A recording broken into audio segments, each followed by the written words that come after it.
Hello my dears, അപ്പോൾ ഇന്നത്തെ പുതിയൊരു വീഡിയോയിലേക്ക് എല്ലാവർക്കും സ്വാഗതം. ഇതൊരു കുഞ്ഞു വീഡിയോ ആണ് കേട്ടോ. ഈ ചുടിയുടെ സ്കൂളിൽ എന്താ പറയുക, ചിൽഡ്രൻസ് ഡേ ആയിട്ട് അനുബന്ധിച്ച് ഒരു ഫാൻസി ഡ്രസ് കോമ്പറ്റീഷൻ ഉണ്ടായിരുന്നു. അപ്പോൾ ഞാനെടുത്തൊരു കുഞ്ഞു വീഡിയോ ആണ്. അപ്പോൾ അതെല്ലാവരുമായിട്ടൊന്ന് ഷെയർ ചെയ്യാമെന്ന് വിചാരിച്ചു.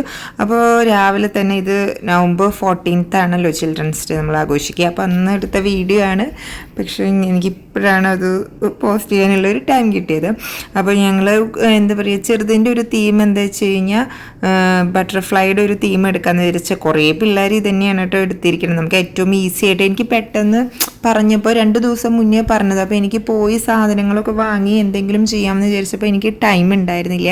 കാരണം ഏട്ടനും ഇവിടെ ഉണ്ടായിരുന്നില്ല. അത് കാരണം തന്നെ എനിക്ക് പുറത്ത് പോയിട്ട് എനിക്ക് ഇവിടെയുള്ള അടുത്ത് ഷോപ്പിലൊക്കെ പോയിട്ട് മേടിക്കാവുന്നതാണെങ്കിൽ മേടിച്ചിട്ടുണ്ടാവുമായിരുന്നു. പക്ഷെ വേറെ എനിക്കൊരു ഇതും പെട്ടെന്ന് വന്നില്ല. പിന്നെ ഗേൾസ് അല്ലേ, എന്തായാലും എന്ത് ചെയ്താലും ഒരു ഭംഗി തന്നെയായിരിക്കും. അപ്പോൾ ഞാൻ എൻ്റെ കയ്യിലുള്ള സാധനം വെച്ചിട്ട് ചെയ്യാമെന്ന് വിചാരിച്ചു.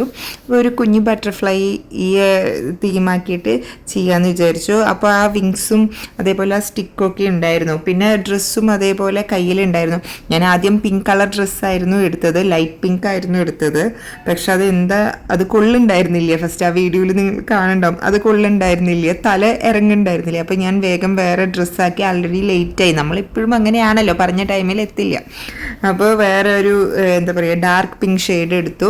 അപ്പോൾ അതിനുള്ള മേക്കപ്പൊക്കെ ചെയ്ത് കൊടുക്കുമായിരുന്നു. ഏട്ടന് ഒട്ടും ഇഷ്ടമല്ല ഇങ്ങനെ മേക്കപ്പ് ചെയ്ത് കൊടുക്കുന്നത്. മേക്കപ്പ് എന്ന് പറഞ്ഞാൽ നമ്മൾ ഈ ഐ ഷാഡോ അതേപോലെ തന്നെ എന്താ പറയുക, ഞാനും റോസ് പൗഡർ, നമ്മുടെ ഈ ഫൗണ്ടേഷൻ പൗഡറൊക്കെ ഉണ്ടാവില്ലേ, അതൊന്നും ഇടണത് ഒട്ടും ഇഷ്ടമല്ല. അപ്പോൾ എന്നെ ചീത്ത പറയുമായിരുന്നു, ഇതൊക്കെ എന്തിനാണ് ഇടിപ്പിച്ച് കൊടുക്കണത്. അപ്പോൾ ബട്ടർഫ്ലൈ എന്ന് പറയുമ്പോൾ ഒന്ന് പിങ്കിഷ് ആയിട്ട് ഇരിക്കേണ്ട, പിങ്ക് കളർ ഡ്രസ്സല്ല, അപ്പോൾ ഒന്ന് പിങ്കിഷ് ആയിട്ട് ഇരിക്കേണ്ടതെന്ന് വിചാരിച്ചിട്ട് ഞാൻ മറ്റേ ഇതൊക്കെ ഇട്ട് കൊടുത്തതായിരുന്നു. അതൊന്നും ഇഷ്ടമായിട്ടില്ല. ഞാനും പൊതുവെ ഇങ്ങനത്തെ സാധനങ്ങളോട് എനിക്കും വലിയ താല്പര്യമൊന്നുമില്ല. പക്ഷെ ഇങ്ങനെയൊക്കെയല്ലേ കുട്ടികൾക്ക് എന്താ പറയുക അണിയിച്ചൊരുക്കാൻ പറ്റുള്ളൂ. അവർക്ക് പക്ഷെ അതൊക്കെ ഭയങ്കര ഇഷ്ടമാണ്. എൻ്റെ പൊന്നൂനാണെന്ന് വെച്ചാൽ ഭയങ്കര ഇഷ്ടമാണ് ഇങ്ങനത്തെ സംഭവം, മേക്കപ്പ് ചെയ്യുക എന്ന് പറഞ്ഞാൽ. ചെറുതിനും ഭയങ്കര ഇഷ്ടമാണ്. അവർ ഈ എന്താ പറയുക ഇങ്ങനത്തെ ഈ ചാനലൊക്കെ കണ്ടിട്ട്, യൂട്യൂബ് ചാനൽ, ഈ നാസ്റ്റി അങ്ങനത്തെ ഒക്കെ ചാനൽ കണ്ടിട്ട് ഇങ്ങനത്തെ മേക്കപ്പ് ഐറ്റംസ് ഒക്കെ കാണുമ്പോൾ ഭയങ്കര ഇഷ്ടമാണ്. പക്ഷെ ഞാനും അത് എന്താ പറയുക പ്രൊമോട്ട് ചെയ്യാറില്ല അവരെ. ഇങ്ങനെ എന്തെങ്കിലുമൊക്കെ ആകുമ്പോഴല്ലേ നമ്മൾ ചെയ്ത് കൊടുക്കാൻ പറ്റും. അവർക്കും അതൊരു സന്തോഷം, അത് കാണുമ്പോൾ അവരുടെ സന്തോഷം കാണുമ്പോൾ നമുക്കും ഒരു സന്തോഷം അത്ര തന്നെ. അപ്പം ഞങ്ങൾ അങ്ങനെ സ്കൂളിലെത്തി. അപ്പോൾ കുറേ സുന്ദരികളും സുന്ദരന്മാരൊക്കെ ഉണ്ടായിരുന്നു കേട്ടോ. അവിടെ മാം ഡാൻസ് കളിക്കുകയാണ്, നല്ല തകൃതിയായിട്ട് കളിക്കുന്നുണ്ട്. ഇതേത് ഒരു എന്താ പറയുക നമ്പൂതിരിക്കുട്ടി പോലെ വേഷം കെട്ടിയിട്ട് ആ പാലക്കാട് പക്കത്തിൽ ഒരു അപ്പാവി രാജ ആ ഒരു പാട്ടില്ലേ, ആ ഒരു പാട്ടിന് ഡാൻസ് കളിക്കായിരുന്നു കേട്ടോ. നല്ല രസമുണ്ടായിരുന്നു കാണാൻ വേണ്ടിയിട്ട്. പക്ഷേ ഈ പിള്ളേർക്കൊക്കെ ഒരു മടി, ഇങ്ങനെയൊക്കെ വേഷം കെട്ടിയിട്ട് അവർക്ക് ചിലവർ ഭയങ്കര ആക്റ്റീവാണ്. എൻ്റെ ചെറുതിന് കുഴപ്പമൊന്നും ഉണ്ടായിരുന്നില്ല കേട്ടോ. ചില ആൾക്കാർ അമ്മയുടെ മേത്തിൽ നിന്ന് ഇറങ്ങുന്നുണ്ടായിരുന്നില്ല, നല്ല വാശി. ചിലവർ ഭയങ്കര ആക്റ്റീവ്, ഭയങ്കര ഡാൻസൊക്കെ ആയിരുന്നു. അപ്പോൾ ഇങ്ങനെ പിള്ളേരൊക്കെ ഓരോ വേഷം കെട്ടിയിട്ട് ഡോക്ടേഴ്സ്, അതേപോലെ ബട്ടർഫ്ലൈ, ഏഞ്ചലും. ഇപ്പം എൻ്റെ ചെറുതും വരും കേട്ടോ.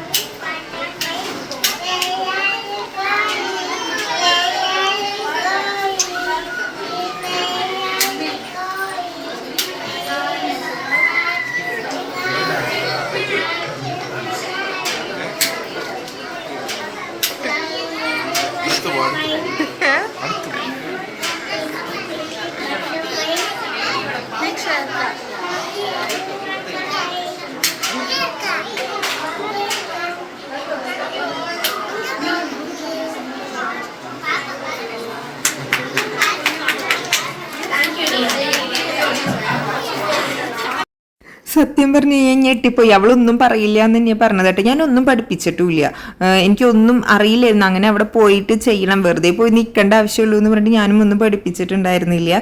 പക്ഷെ അവളുടെ പോയിട്ട് എന്തോ ബട്ടർഫ്ലൈയുടെ സോങ് ഒക്കെ പാടി എല്ലാവരും കൈയടിച്ചു, സന്തോഷമായി. പിന്നെ അവസാനം ഒരു കലാശക്കൊട്ട് പോലെ എല്ലാ പിള്ളേരും ടീച്ചേഴ്സും കൂടി ഡാൻസ് കളിച്ചു. അങ്ങനെ ഞങ്ങൾ വീട്ടിലേക്ക് തിരിച്ചു വരികയാണ്. അപ്പം അത്രയേ ഉള്ളൂ ഇന്നത്തെ ഒരു വീഡിയോ. എല്ലാവർക്കും ഇഷ്ടമായി വിചാരിക്കുന്നു. Tata bye bye, see U.